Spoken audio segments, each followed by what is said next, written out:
Hello everybody, you have tuned in to Eric Jose on Making a Murderer on YouTube. I cover virtually any aspect of making a murderer. I go over the evidence, the documents, the photos. So if you like, stay tuned, and in the future I'll have many more videos besides the one you're about to see. Huh?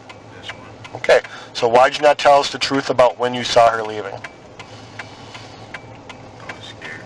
Okay, let's get beyond being scared. Let's get beyond the idea of you getting in trouble and going to jail, because it's not going to happen, okay? Tell us anything more. Did you actually see her leave, or did she stay there? I actually seen her leave. Hello folks, how are you today? We're here today basically doing a video to talk about Laura Nirider's response to Brad Schimmel's filing yesterday. You may be wondering why I was playing that clip at the beginning there. Well, it's because, if you don't know, in the past and recently, there's a lot of talk on Twitter about the fact that, you know, they can just retry him. Oh yeah, they can just retry him. And it's like, with what? There's 6 other confessions. Yes, but those confessions were hidden from the jury because they didn't want the jury to see that. So how's that going to help? So anyways, that's the very, very first one. That's the very, very first, November 6th of 2005. Okay, that's November 6th, day after the RAV4 is found, and a Marriott officer is basically grilling Brendan pretty hard. And right there, he actually makes a promise, a clear-cut and undeniable promise. Basically, the day after the RAV4 is found. This was in Brendan's head from day one. Yeah, Brad, that's right. You're not going to be able to use that one. That one's got a clear and undeniably defined promise that nothing would happen to him if he talked. Yeah, not going to be able to use that one, dude. So, one down. So, that brings us to Miss Nirider and her response today to Schimmel's request yesterday to keep the stay in place that was issued by the Motions Council of the 7th Circuit Court. Anyway, she goes through it. She goes through it and just picks it apart. I mean, it's masterful. It's very, very, it was a great read. Absolutely. It is. She is like, if I was to compare it to a boxing match or something, she's got Schimmel on the ropes and she is just like pummeling him, and he's bouncing off the ropes right back into her punches. Don't look so surprised, Brad. She totally is ruling you here. She ruled you. She spanked you and sent you crying to your mommy. You know, Brad Schimmel was making claims that this decision redefines police interrogation tactics across the board and everything, and that's absolutely not true. He's making all kinds of claims in his statement that aren't true. The fact is, this doesn't redefine anything. This is just reaffirming what the Supreme Court has already said about this, that juveniles, especially ones like Brendan with developmental problems, deserve special care, and it was not given here. No new law, same old law. Yeah, quit looking so surprised, Brad. Did you even read the 7th Circuit Court's judgment, or did you just skip to Judge Hamilton's part and only read that? Alright, so now we're going to go ahead and move into the first couple paragraphs of Miss Nirider's response today. And I always like the way she opens up her responses. She's just very, very, very straightforward and very just clever about the way she writes, and I just dig that about her. So we'll move into the first 3 paragraphs here and we'll come on back. The state of Wisconsin has asked this court to take an extraordinary step to block district court's order releasing an unconstitutionally incarcerated man, despite 2 written opinions recognizing his entitlement to habeas relief. While the state prepares, files, and litigates a petition for rehearing en banc, an exceedingly rare form of relief that is granted only under the most limited of circumstances, and the pursuit of which, particularly in such a fact-bound case, may require many months to resolve. In this circuit, only 2 of 670 cases were disposed of via en banc in 2016. So for the entire year, they had 2 cases out of 670 the court actually reversed its decision. So two out of 670 cases in 2016 where there was an en banc review and the case was actually reversed. So that's a very low statistic, extremely low. So there doesn't seem much merit to what Brad Schimmel's saying, but obviously in the time to come we will find out. But I think in the meantime, Laura Nirider is just refuting everything he says. She's talking about that the original premise that the state filed its motion for the Seventh Circuit Court to put a stay on Brendan's release, that reasoning is no longer any good because the Seventh Circuit Court has now ruled and affirmed the original decision. So the state is no longer in a position where they are likely to win. They are now in a position where they are likely to fail. And therefore, it just stands to reason that Brendan should be released. So that's what we're going to move into the next one now. The state asks for this extraordinary relief, moreover, despite its own failure to cite any case in which a court has blocked a successful habeas petitioner's release pending a state petition for rehearing en banc. Okay, they don't cite it one single case in which that happens. Okay, surprisingly, despite the clear legal significance of this court's decision to affirm the district court's grant of habeas relief, and it misguidedly suggests that lifting the stay would somehow disrespect the court's November 16th decision to stay the release. But of course, having heard the appeal after full briefing, this court is now in a position to evaluate the appellant's probability of success in a more focused way than could the motions panel back in November, essentially. So, excellent point. I mean, she is right on top of this whole thing. She does not miss a beat. She is absolutely correct. In short, the departure that the state seeks from the common practice of granting bond to successful habeas petitioners in Dassey's position is not warranted. Harris versus Thompson, granting bond, successful habeas petitioner in a murder case. Franklin versus Duncan, the same thing. The state has lost its appeal and is now highly unlikely to prevail in its efforts to seek reversal. This court should lift the stay and the district court's order releasing petitioner appealee Dassey.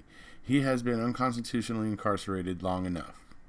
And so there she's pointing out right there that in the past, habeas petitioners who were granted habeas relief, even when they were convicted of murder, were granted bond. They were able to get out of jail. So it's proof that what Brad Schimmel is asking for is the extraordinary thing. What he wants is extraordinary, despite how much he tries to dress it up in the way he does. It's the fact of the matter is he is the one that's trying to do something extraordinary here, not Brendan and his legal team. And here we see Miss Nirider standing with somebody who is a very huge part of Brendan's defense team as well, Mr. Stephen Drizzen. I would also like to mention Mr. Robert Dvorak. He is the one that went and chased down O'Kelly. He chased that guy down and found him and served him with a subpoena, and that's how we were able to find out what Len Kaczynski and O'Kelly had done to Brendan. Similarly, the state protests that the court suddenly elevated tactics like implied promises or bluffing by police to the level of per se coercion. But again, this court did no such thing. Instead, the court weighed Brendan's vulnerabilities against the cumulative impact of a wide variety of interrogation tactics that it cataloged in painstaking detail over its 104-page majority opinion. It is hard to imagine an opinion that more clearly states that Brendan's confession was involuntary, not because of one particular tactic, but rather because of many tactics. Cumulative impact on a vulnerable child. In short, the case was carefully considered, correctly decided, and makes no new law. It is not suited for en banc rehearing. So what she's getting at there is that they're not doing anything new here. The AEDPA requires that when you are dealing with juveniles that you take special care. And that did not happen here. That is what the court is ruling. Special care did not take place. And because the special care did not take place, it violates established Supreme Court law, precedent, whatever you want to call it. Anyways, that is what's going on here. This is not new law. This is reaffirming and bringing to light a law that it seems got forgotten in this case. So, despite what Brad Schimel says, they're not making new law here. And quite frankly, your suggestion that they are kind of shows that you aren't paying attention. How did you read the decision? I mean, that's all I got to say. This is based on the AEDPA rules. You know it says it in there. Special care.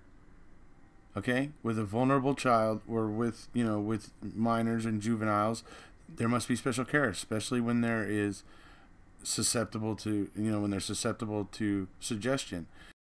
Okay, so now we're going to see about something I was really hoping that Miss Nirider would address, because it drove me crazy when I was reading Brad Schimel's, statement yesterday, or the motion or whatever it was yesterday, where he was talking about how dangerous a criminal that Brendan is and all this stuff, and the harm that it will do to the state and to the public at large and all that stuff. I mean, I knew it was BS, but I'm so happy right here that we're going to see that Miss Nirider addresses it.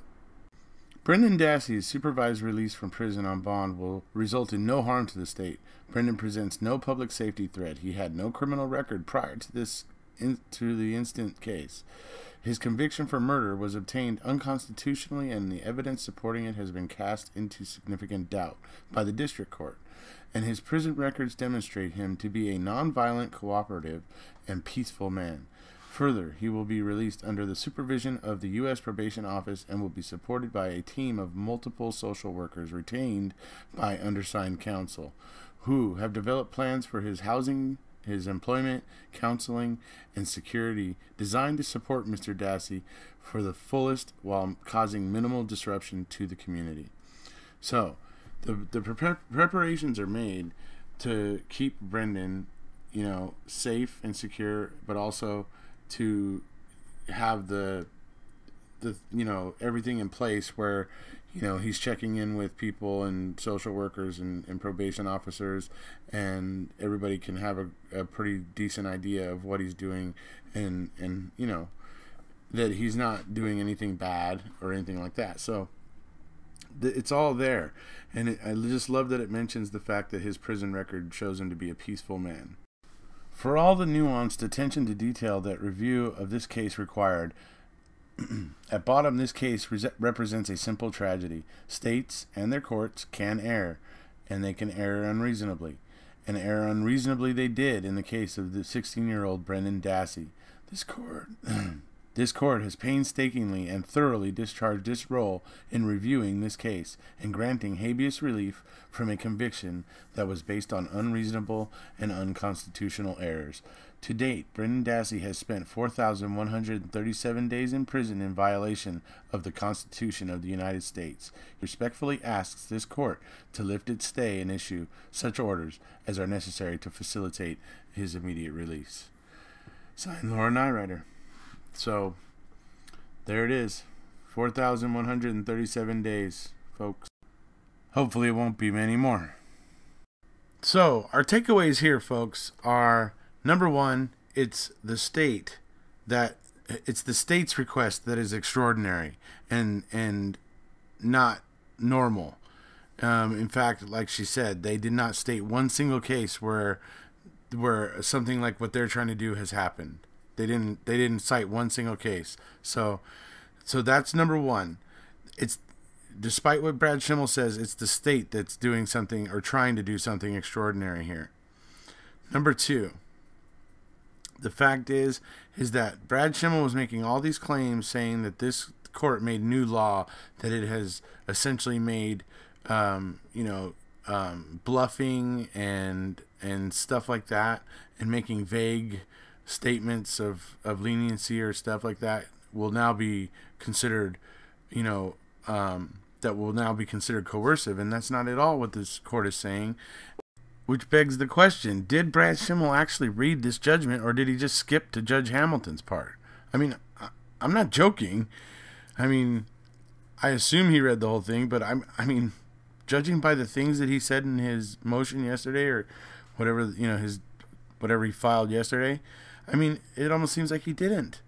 Like, he literally only read Judge Hamilton's part. It's just bizarre to me. But then we get to the fact that also Brad Schimel acting like this court should stick to a decision made by the court's motions panel back when the court was far less informed than it is now, before there was a second decision to grant Brendan habeas relief. I mean, it's like, I don't know, it's like the guy's in like another reality or something. Like, he's just like, I guess it's basically he's just throwing spaghetti at the wall and seeing what'll stick. Oh, what's that, Brad? Huh? Oh, you disagree? Oh, well then why don't you retry Brendan? Why don't you go ahead and just retry him? Go ahead. You have 90 days to file a retrial. No, you're still pounding away trying to get the appeal to work, because you need this appeal to work because you need the March 1st interrogation of Brendan. That's the only one that was workable, and you know it. You know you have the other 6 confessions there that you could potentially use, but you don't want to, and you know why. They're all just ridiculous and convoluted, and you can't corroborate anything in them. They are just a mess, and you know it.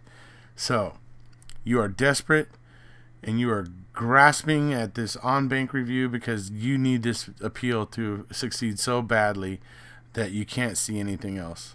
And that's the truth of it. So, having said that, I think that's literally what he's doing. He is throwing a Hail Mary. So that wraps it up for Miss Nirider's response to Brad Schimel's filing yesterday. And I leave you with a picture of young Brendan playing video games. If you haven't already, please hit subscribe.